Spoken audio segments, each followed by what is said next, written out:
These are the one-in-a-million moments from F1 that no one could have ever imagined.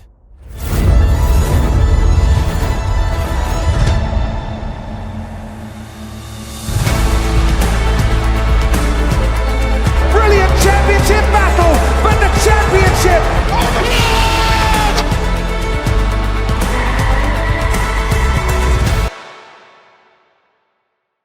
From devastating crashes to mind-blowing records, these moments will leave you in shock. Let's start things off with this absolute buffoon who was in the middle of this incident at the 2015 Singapore Grand Prix. The race was in full swing at the Marina Bay Street Circuit when suddenly, out of the blue, a 27-year-old guy named Yogvitam Pravindokia just walked onto the track amidst the speeding cars. Everyone was surprised. Even Sebastian Vettel, who was leading the race, was stunned to see him casually walking along Esplanade Drive by turn 13. This idiot, dressed simply in a shirt and shorts, seemed completely unfazed by the fast-moving cars around him. But he didn't just cross the track, he took his time walking down the street as if he was enjoying a peaceful evening walk in a park. But then, just as unexpectedly as he had appeared, he found a gap in the fence, jumped over a railing near a track marshal stand, and vanished. Just like that. This right here is the lost Monaco GP diamond, valued at $300,000. Back in 2004, the Monaco Grand Prix was an event filled with glamour. The Ford-owned Jaguar team, which later became known as Red Bull, went all out with their extravagance. They had a sponsorship deal with Ocean's 12, and as a part of this deal, they decided to place real diamonds on the front nose of their two F1 cars. Yes, you heard that correctly. Each car had a real diamond. Why the f would you do that?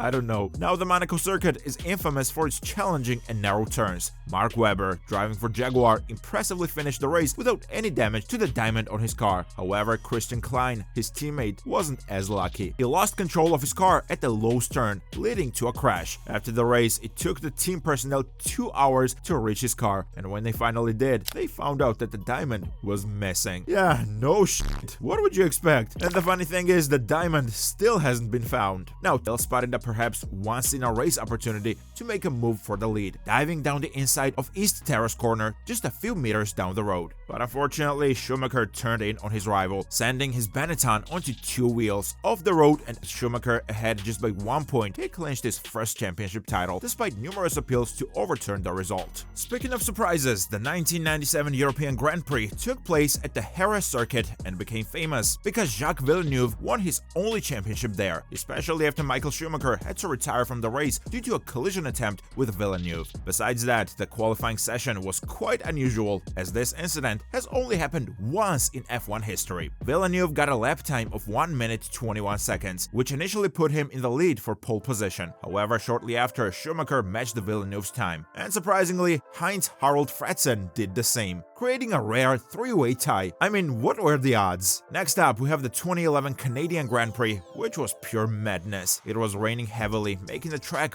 very wet, while Jenson Button started the race in 7th place. By lap 7, things got complicated when a safety car came out, and on top of this, Button collided with his teammate Lewis Hamilton. Hamilton was trying to pass Button on the inside at the start of the race, but Button, not seeing him, accidentally pushed Hamilton into a wall, damaging his car. This collision forced Hamilton to exit the race because his team, thinking his car's suspension was damaged, told him to stop. But in Button's defense, he did apologize, and the overall visibility was actually super poor because of all that rain. Then the race restarted on lap 13, and Button received a penalty for speeding behind the safety car, which dropped him to 15th place. However, Button didn't give up. He fought back, passing other drivers and making his way up the field. By lap 46, he passed Schumacher and Webber and was in contention for the lead. In an exciting turn of events, Button took the lead on the final lap of the race. He caught up to Vettel, who made a mistake and went off the track. Button seized the moment, overtook Vettel, and won the race by just 2.7 seconds after leading for only half a lap. This win was extraordinary because Button had come from last place to first. Oh, this reminds me of another incident. If we rewind back to the 1998 Belgian Grand Prix, you would see rain pouring down heavily as well, making the race extremely challenging for the drivers. Right at the beginning, David Coulthard lost control on the first turn and crashed into the wall, leading to a massive pileup involving 13 cars. One of the biggest in Formula 1 history. During this race, the championship was closely contested, with Mika Häkkinen leading by 7 points. Only Michael Schumacher and Coulthard were close enough to challenge him for the title. The crash at the start caused a significant shakeup, leading to a red flag and a race restart. Upon restarting, more drama unfolded as Häkkinen and Johnny Herbert collided, taking both out of the race. Schumacher, seizing the opportunity, took the lead, aiming for a win to boost his championship chances. However, another twist occurred when he attempted to lap Coulthard, who was behind due to an earlier spin. A collision ensued, which completely ripped off an entire wheel from Schumacher's car. This ended up leading to a heated confrontation between the two,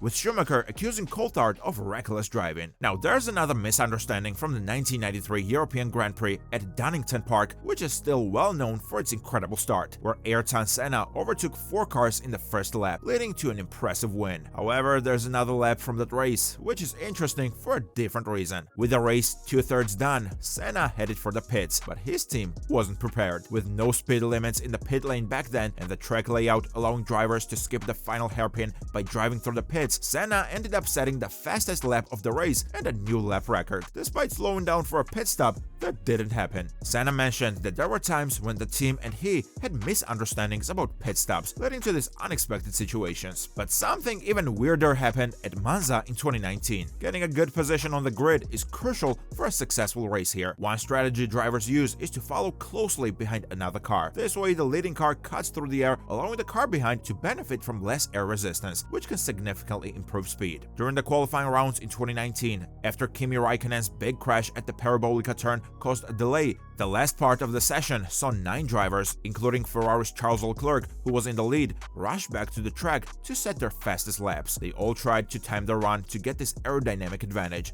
but no one wanted to lead. With the clock running down, it was clear they needed to hurry up or they wouldn't complete their lap in time. As they all tried to avoid leading and benefit from the tow, the situation became chaotic. Time was running out, and in the end, only Leclerc and Carlos Sainz managed to cross the start line in time to do their final fast laps. The spectators were left watching this strange spectacle, where 7 of the world's fastest drivers seemed to be doing everything they could to not go fast. Now, it's no secret that Sebastian Buemi has experienced remarkable moments in his motorsport career. However, many Formula 1 fans distinctly remember him for an odd accident during the 2010 Chinese Grand Prix. During the first practice session in Shanghai's foggy weather, Buemi was driving his Toro Rosso car along the back straight at more than 190 miles per hour. When he braked, the front suspension wishbone broke, first on the right side and then on the left, causing both front wheels to detach simultaneously. With no control over the car, Buemi helplessly slid towards the gravel trap along the barrier. Despite having no front wheels, onboard footage shows him still trying to steer the car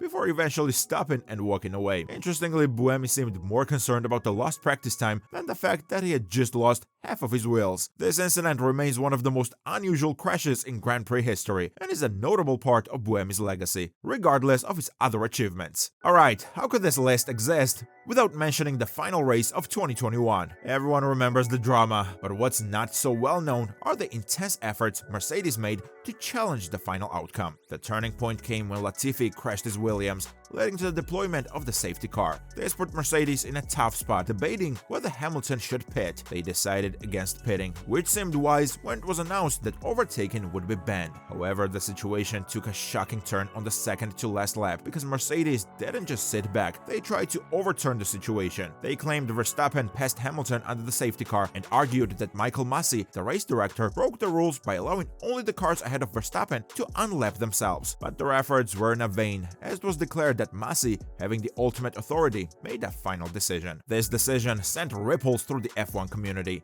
Lando Norris and even Nico Rosberg criticized Masi for not adhering to the rules. This brings us to the 2008 Singapore Grand Prix, where many drivers were eager to win, including Fernando Alonso in his Renault, who started way back in 15th place. In an unexpected move, Alonso pitted early on lap 12. The pit stop went smoothly, and everything looked normal at first. Then suddenly, there was a crash that brought out the safety car. Because of this, most drivers went to the pits for a stop, except a few, including Alonso. This situation played to his advantage, allowing him to leap from 15th to the lead, and he ended up winning the race. But here's where it gets intriguing. Although there were suspicions that something was off, nothing was done at the time. However, the following year, Nelson Piquet Jr., the driver who crashed, was dropped by Renault. Soon after, the truth surfaced. It was revealed that Piquet had crashed intentionally to help his teammate Alonso gain an advantage. This underhand move also sparked rumors that some members of the FIA, the governing body of Formula 1, were aware of this incident early on, but chose not to act. And that's all, folks. If you enjoyed this video, be sure to leave a like and subscribe for more amazing content. And leave a comment for the F1 moment you think is the rarest. I'll see you in the next one.